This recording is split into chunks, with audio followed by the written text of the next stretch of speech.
अगर ये बाहर बंद हो जाए खाना तो रोजा कोई छोड़ेगा नहीं छोड़ेगा, फिर भूखा मरेगा। वो कहेगा भूखा मरने से तो बेहतर है नियत करके रोजा ही रखें। तो इसलिए बाहर जो दिन में खाने बिकते हैं अल्लाह इन्हें अपने सलीम दे, ये बेचना बंद करें और असर के बाद अपने खाने लगाएं ताकि लोग लेने के अफ्तार के लिए जाएं और अफ्तार करें, उसे भी सवाब मिलेगा, तुझे भी सवाब मिलेगा। समझ रहे बात? और उन लोगों से भी गुजारिश है जो लोग दुकान में बैठ के, उनके खाने पीने की दुकान नहीं है लेकिन दुकान में आके दोपहर के टाइम इफ्तार करते हैं, पर्दा डाल लिया अपनी दुकान में। मैं कभी जाता हूँ, कई मर्तबा मैंने देखा है लोग अपनी दुकान में बैठ के और कुछ ना कुछ खा रहे होते हैं दिन में, दोपहर के टाइम पे 3 बजे के टाइम 4 बजे के टाइम में आना जाना रहता है। यहाँ पर बचोगे नहीं, इमाम की नजर बहुत तेज होती है, कहीं भी देख लेना।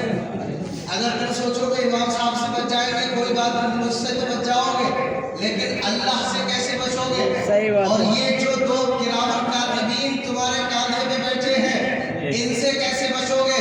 अगर एक ने लिख दिया कि बारी ताला इसने जानबूझ के रोजा छोड़ा और सारे रोजे छोड़ता चला गया और ये रजिस्टर बारगाह रब्बुल इज्जत में पेश कर दिया गया और एक रोजे पे पकड़ हो गई, कसम खुदा की वो बारगाह तो ऐसी बारगाह है जहां बंदा लब कुशाई नहीं कर सकता, रब के सामने जवाब नहीं दे सकता।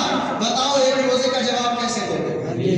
कैसे दोगे एक रोजे का जवाब? इसलिए रमजान मुबारक के रोजे रखो। जिनकी तबीयतें खराब हैं, जो नहीं रख सकते, लाजर है, कमजोर है, उनके लिए शरीयत इजाजत देती है कि वो रोजा छोड़ सकते हैं। लेकिन अगर कोई बंदा रमजान में बीमार हुआ तो वो रोजा छोड़ दे, कोई मसला नहीं, अगले जाके जब सेहतमंद हो जाए तो रोजा रख ले, उसका एक ही रोजा रखा जाएगा क्योंकि उसने उज़्र शरीअ में छोड़ा है। और अगर कोई बुजुर्ग है, बुजुर्ग शख्स जो बीमार रहता है मुसलसल, उसके ठीक होने की उम्मीद नहीं है, वो बीमार है लगातार, अब रमजान मुबारक में उसने रोजे छोड़ दिए 1 महीने के, तो अब उसके लिए शरीयत में रखा है कि अब वो फिदिया देगा, यानी 30 रोजों का वो फिदिया देगा। 30 रोजों का फिदिया क्या है? 2 किलो 47 ग्राम गंदुम के हिसाब से 30 दिन का फिदिया देगा, यानी 2 किलो 47 या 50 ग्राम गंदुम एक दिन के बना ले और एक दिन के बनाने के बाद 30 दिन के इकट्ठे कर ले, उतना फिदिया दे दे, अल्लाह तबारक व तआला इसके सगीरा कबीरा गुनाहों को माफ फरमा देगा और इसके रोजों की फिदिया अदा हो जाएगी। ये उसके लिए है जो रोजे नहीं रख सकता, और जो रोजे रख सकता है फिर नहीं छोड़ता तो उसके लिए तो लट है, अल्लाह की मार है। फरिश्ते गुर्ज लेके कब्र में तैयार हैं, वहां पूछा जाएगा मन रब्बू का मा दीनू का मा कुंता तक़ूल।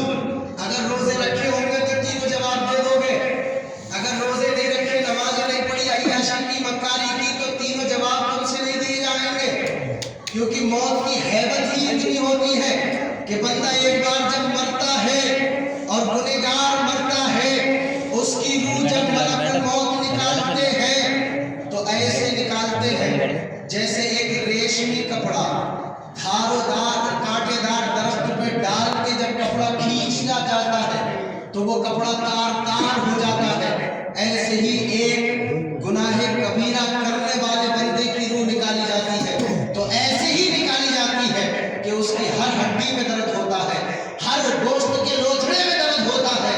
जब वो कब्र में जाता है और कब्र में भी उसे हैबत तारी होती है मौत की, कहीं दूसरा मलकुल मौत ना आ जाए, तो इसलिए मौत की हैबत की वजह से वो कयामत के दिन वो कब्र में सवालों के जवाब नहीं दे सकेगा, और जो सवालों के जवाब नहीं देगा उसका ठिकाना फिर जन्नत नहीं है, अल्लाह ही जाने क्या ठिकाना होगा।